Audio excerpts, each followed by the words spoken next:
In my 45 years in the precious metals arena, I thought I'd seen everything, until April, that is, which has revealed yet another major driver which could take gold substantially higher yet in the future. In this gold market commentary for Friday, May 2nd, 2025, I'll discuss in detail what this major new driver is and how it has stunning market potential for gold going forward. Hi, I'm Dana Samuelson, president of American Gold Exchange in Austin, Texas. If we can help you with anything in the physical precious metals arena, whether you're buying or selling, we'd love to have that opportunity. In this gold market commentary for Friday, May 2nd, I'm going to discuss gold hits $3,500 an ounce and consolidates on profit taking and easing tension. I'm going to review in depth how Asian markets have dominated gold's $500 surge higher, and how the physical market may be overtaking the leveraged paper market, which gives gold explosive new upside potential on top of everything else. And we'll also discuss how silver remains dramatically undervalued relative to gold. So let's get into our update. This is from Bloomberg from April 25th. Gold fever rips through China as Trump's trade war raises stakes. Gold's record-setting rally is making ever larger waves in China by stoking retail demand and fanning unprecedented trading volumes on the Shanghai exchange. Flows into exchange-traded funds have surged, retail activity has ballooned, and local premiums have gapped out. And we'll discuss that a little later, the premiums gapping out. Asia's largest economy and the main target of President Donald Trump's ire has plenty of clout as the largest gold consumer and a leading producer of gold. This chart accompanied the article, which shows how Chinese-backed gold ETF inflows have reached unprecedented levels in April, 4 times higher than previous highs, which shows how much gold demand gold ETFs there has been in China in April alone. And we'll go over the reasons for that. But this is a stunning new development in Chinese-backed gold ETF inflows. It's off the charts, which shows why the gold culture in China is so much stronger than it is in the US. And it's driven by all this tariff turmoil. I've gone through the June Comex gold contract trading from April 8th to April 23rd and identified the times during which the New York market was closed, or contrarily, when the Asian market and the Middle Eastern and London markets have been open. And I've identified 6 trading sessions where gold gained sharply from 5 p.m. Central Time until 9 a.m. the following day Central Time. This is when the markets are open overnight and not open in New York. And in 6 of these 9 trading sessions during gold's $519 rise between April 9th and April 23rd, gold gained $395 of those $519 during overnight trading, primarily in Asia, which equals 76% of gold's $519 gain. Only 24% of that gain, or $124 of it, occurred while the New York markets were open. So this reinforces how active the markets have been overnight, especially in China, which shows a dramatic shift in trading market dominance, moving from the New York market to the Asian market during this period of time. It is stunning. If you look at the gold Comex inventory buildup that occurred in December, January, February, and into March and April, you can see how sharply Comex gold warehouse inventories gained. That was the big movement of gold due to a premium in equity where premiums were higher in New York than they were in London, which caused all of this gold to flow from London, Switzerland, Europe, and some in Asia into New York.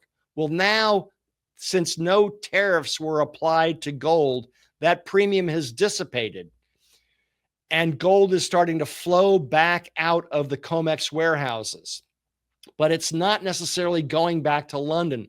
Some of this gold is going to Asia due to the price gap for physical, which is higher in Asia than it is in New York or London in the current market. And this means gold is moving out of warehouses that's been in London for years into New York on a trading arbitrage. And now some of it is moving to Asia, where there are long-term holders of gold. So a lot of this gold that has flown from vaults in London to the Comex warehouses is now moving into longer-term hands where it may stay for quite a while, which could create a drain on the physical market going forward, which is another implication for strains in the gold market. And this is why gold has so much continued upside potential today. First of all, we've got a weaker dollar. And if we have less global trade, that's going to mean there's less demand for dollars outside of the US. We're also seeing foreign repatriation of capital, which is coming to the US for safe haven or better opportunity, leaving now, or either because they're losing trust in the US or because there's better opportunity elsewhere.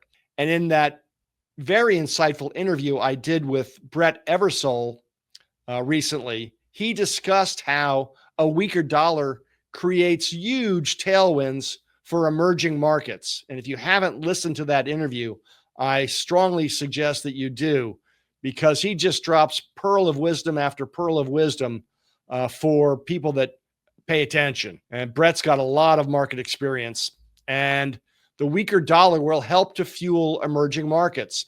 A weaker dollar will continue to fuel emerging markets, and a weaker dollar is also, of course, good for gold. And we'll show you that in the US dollar index chart in just a minute. We've also got a weakening US economy, which means the Fed will eventually probably cut rates to stimulate. And if they do, lower rates are good for gold.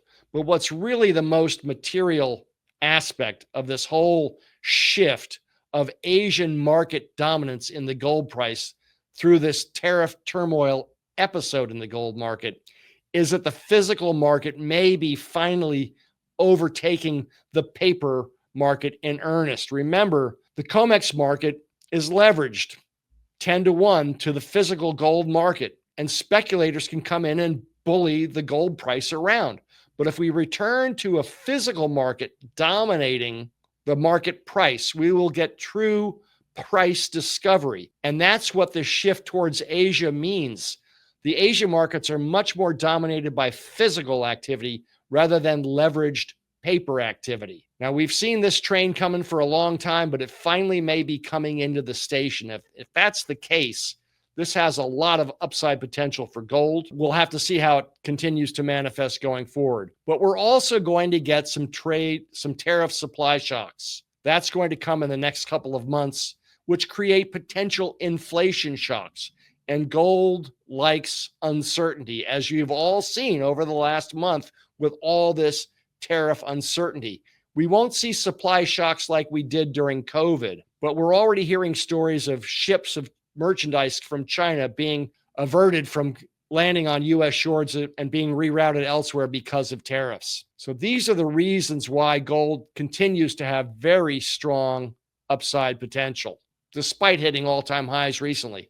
Right now, it's consolidating gains. This is a one-year U.S. dollar index chart, and you can see how much the dollar rose from last September into January, and now it's given up all of those gains and then even a little bit more. At its peak at 109.81 on the dollar index in early January, gold was trading at $2,675 an ounce. Since then, the dollar has fallen over 11% to a low of 98.28, moving into a trading range of between about 99 and 101 100.5 right now. It's settling into a much lower trading range. While the dollar lost 11%, gold gained 28% during the same dollar fall from 26.75 to a market closing high of $3,434. This demonstrates clearly gold's inverse relationship to the dollar in the starkest terms you can ever see. And the dollar is likely to fall further. Again, in that interview I did with Brett Eversole, he said that he believes we are in a secular bear market for the dollar, which could see the dollar fall to as low as 75 on the US dollar index. It's been that low before. And if that happens and the dollar loses another 10, 15, or 20% from here, that will only help to buoy gold higher. This is a 6-month candlestick chart of the US dollar index. You can see the two tumbles the dollar has taken, driven by the Trump-Zelensky blow up in the White House on February 28th. And again, the second tumble the dollar has taken following Liberation Day. It's now settling into that lower range I just identified. But more importantly, if you look at the 200-day moving average in red and the 50-day moving average in blue, you can see how in November, the 50-day moving average crossed over the 200-day moving average. That's the green circle. We call that a golden cross, which means the trend is for higher. And conversely, we've seen the reversal of that in the red circle, where the 50-day moving average moved under the 200-day moving average. We call that the death cross. And that means the trend is for lower. And the trend for the dollar has been decidedly lower over the last 3 or 4 months. And there's not a lot of reasons why the dollar should rebound to any meaningful degree from here. And that's because the US economy has printed its first negative GDP print at minus 0.3% since Q1 of 2022. Now, there's been a lot of noise in the US GDP because of a huge surge of imports coming into the US, which affect GDP against the exports that we send out of the country. And we've seen tariff front running. Businesses have brought a lot of merchandise into the country, creating a lot more imports than exports, which have skewed the numbers a lot, including that big gold surge into the country, which affected the numbers a lot. So rather than try and drill down on all the specifics underneath the GDP, let's just say the US economy is weakening. And that means the Fed may be forced to react in the coming months to stimulate, which means potentially lower federal funds rates. Time will tell. But that would be bullish for gold in addition to all these other things. And speaking of the Fed, this is a yield chart showing the 10-year Treasury yield in red and the 2-year Treasury yield in purple and the federal funds rate in black. And as you can see, as early as February, just a few months ago, the 10-year Treasury yield was comfortably above the federal funds rate, and the 2-year Treasury yield was equal to the federal funds rate. Well, today, we've got both the 10-year yield and the 2-year yield below the federal funds rate. But more importantly, with the 2-year yield, that tends to be where the market thinks the federal funds rate is headed to. That's market expectations for where the federal funds rate will be. And right now, that's about 70, 75 basis points underneath the federal funds rate, which would equal the 3 Fed cuts that market participants expect the Fed to go through during this coming year. Right now, though, we've got a pretty good jobs report that came out just today with 177,000 new jobs created, and inflation showing it's easing just a bit more. So from a technical standpoint, the Fed will not be easing rates at the conclusion of their meeting on Wednesday, May 7th. But the market is anticipating that the Fed will be cutting rates 3 times this year right now. In the interview I did with Danielle DiMartino Booth a couple weeks back, she suggests that the Fed may cut rates 5 times this year, and that's specifically due to a weakening labor market. Right now, the unemployment rate's about 4.3%, and she believes that that could surge to 4.9% by September, which would mean the Fed would be more aggressive than the market thinks right now. This is a 6-month candlestick chart of the 10-year Treasury yield, and it shows how Treasury yields have eased lower, and then they tumbled following Liberation Day, and then the rejection of U.S. debt caused by a lack of trust in the Trump administration when they announced the reciprocal tariffs on April 9th caused yields to spike, which we have labeled as a bond blowout. And that is specifically why Treasury Secretary Bessent marched into the Oval Office on April 9th and said, President Trump, you've got to do something because the bond market's going into turmoil and we can't have that. It's the biggest credit market in the world, and distress in the U.S. bond market creates a host of other issues. And that's specifically why President Trump rescinded the reciprocal tariffs, but he didn't rescind them on China. And that gets to the root of our issue of today's market commentary. This is a 1-year gold chart. And you can see gold's stunning rise over a 12-month basis has now been 40%, from just over 2,300 to right at about 3,200 an ounce today. You can see how gold responded on Liberation Day at first selling off, and then when the bond blowout occurred, gold surged. But what also happened on April 9th was President Trump indicated that we would ratchet up the tariffs on China to 145%. And that is exactly what has spurred this enormous wave of buying of gold by China. The tit-for-tat tariff increase and the fear of what 145% tariffs might bring to the Chinese economy. Now, if you're a Chinese investor, what do you have? You have properties to invest in, which have done horribly over the last couple of years. And you have the stock market to invest in, which again has done horribly over the last couple of years. And gold, which has done nothing but go higher for the last 12 to 14 months. And as Brett Eversole said again in that insightful interview we had with him, he said, people tend to put their money where it's working the best. And right now, gold has been one of the only things that's really been working. And the Chinese have done it in spades. This is a 6-month candlestick chart of gold, and it's pretty busy, but I'm going to walk you through the candlesticks that matter the most. As you can see, we've got 3 labels on the chart. For one, each Asian-led rallies, and China's 145% with the asterisk. That's the day President Trump ratcheted up the tariffs on China. Number 2, when President Trump signaled we might ease a little bit with China regarding tariffs. And number 3, an Asian-led sell-off. Well, with regard to number 1, and this goes back to the Comex chart that I showed you a little earlier, there were 4 trading sessions where gold gained between $75 and $100 overnight.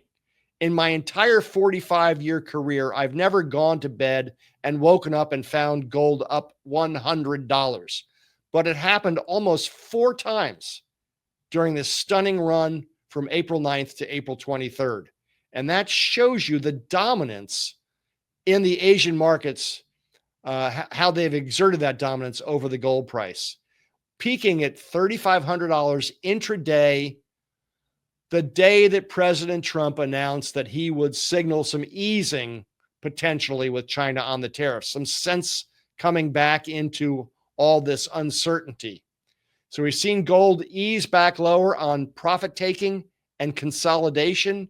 We had a pretty good bottom at 3250, and in just the last trading sessions, we've broken that down to 3200. But right now, we've got an Asian sell-off that sparked this breakdown below 3250 because the Chinese are on vacation right now for 5 days. They won't re-enter the market until Wednesday, May 7th. And I've drawn in today's price action with that red dotted line all the way off to the right, which shows support right now still at about 3,200 as I'm taping this. So gold is easing back a bit on stability returning to the markets. The stock markets in the US have regained most, if not all, of their Liberation Day losses, but the dollar is still down and yields on treasuries are still higher than they were. And the Chinese are out of the market right now. The rubber will meet the road on Wednesday, May 7th, when they return. And that's also the day the Fed will most likely announce that they have not made any changes to the federal funds rate, but they may make changes to their guidance going forward, both of which could buoy gold when the Chinese get back in the market and when the Fed offers forward guidance. So we're getting a dip here that could be a pretty good buying opportunity. Time will tell. Looking at the 1-year silver chart, you can see how silver has been pretty volatile, but it remains in an uptrend with higher lows and mostly higher highs, excluding that one surge to 34.72 last October. I've got blue trend lines indicating the top and bottom of this major range, with a median blue trend line indicating when silver's a little pricey within the range or when it's a little underpriced in the range. And right now at under 32.50, silver is a bit underpriced right now. It's testing support at 32 as we speak today. And I like silver a lot in this market because it's so dramatically undervalued to gold, and gold continues to lead. Right now, the blue upper trend line points to resistance at 34.25, where the blue lower trend line points to support at 30.75, with the median trend line pointing to a fair value in this range at about 32.75, and we're a little bit below that right now. So silver looks like a little bit better buy than it has been over the last couple of trading sessions. We'll see how it goes over the next week or so. But I do think silver is a great deal today. Here's a 6-month candlestick chart of silver showing the inverse head and shoulders pattern that led to a failed breakout when no tariffs were announced on April 2nd, and then the big liquidity sell-off following Liberation Day, and then the big run higher again following the U.S. bond blowout, with silver settling into a 32 to 33.70 trading range. Right now, the bias looks like it could be a little bit lower, so we may see silver leak a little bit under 32, but silver looks like a fantastic buy, especially when you compare it to gold on the gold to silver ratio chart. Today, that ratio is a little over 100 to 1. Only the second time in history the ratio has been this high. It's coming down from hitting about 104 to 1 recently, with gold coming down a bit and silver holding steadier. That's brought the ratio down back to 101 to 1 today. I could see that ratio narrowing pretty easily to 95 to 90 to 1, with gold maybe giving up a little bit and silver playing a bit of catch up, which I do think it's overdue to do at this point in time. So I think silver remains a steal relative to gold, with the ratio at over 100 to 1 today. In the physical markets, we have a special on 1 ounce gold eagles, trading today as low as $99 an ounce over spot, which is the lowest price in the country. These are for backdates, not the current 2025 issue. And we can offer this price while supplies last. Once our supplies are gone, we will have to raise this premium a bit. So that's a great deal in the most popular 1 ounce gold product in the United States today. In silver, we have a special on Canadian silver maple leafs, as low as $2.99 over spot, which is the lowest price in the country on the second most popular product in the U.S., the Canadian silver maple leaf. So those are our specials. So that's my update. Gold is consolidating big gains, and we've seen a major new development with Asia dominating the price action, which we've seldom seen over the years, but I expect that's going to become more and more prominent as time passes.